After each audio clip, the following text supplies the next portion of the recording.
এক সপ্তাহ পরে রাজা আবার বলল, এবার তোমাদের বইয়ের কাছ থেকে একটি রুমাল নিয়ে আসো। ছোট রাজপুত্র মন খারাপ করে জঙ্গলে ফিরে এলো আর বিড়ালকে বলল, বিড়াল তো কাপড় বুনতে পারে না, আমি রুমাল কোথা থেকে পাবো?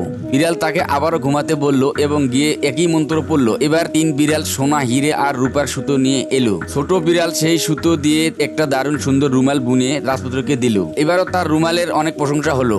আবার এক সপ্তাহ পরে রাজা আদেশ দিল, এবার তোমাদের বউকে নিয়ে আসো।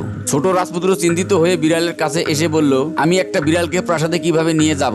তখন বিড়াল তাকে আবার ঘুমাতে বলল এবং সে গাছের কাছে গিয়ে এক বিশেষ মন্ত্র পড়ল। তখন গাছ থেকে তীব্র আলো বের হলো আর বিড়াল সেই আলোতে গিয়ে এক অপূর্ব সুন্দরী রাজকন্যা রূপান্তরিত হলো। রাজকুমার যখন ঘুম থেকে জাগলো তখন রাজকন্যাকে দেখে অবাক হয়ে গেল।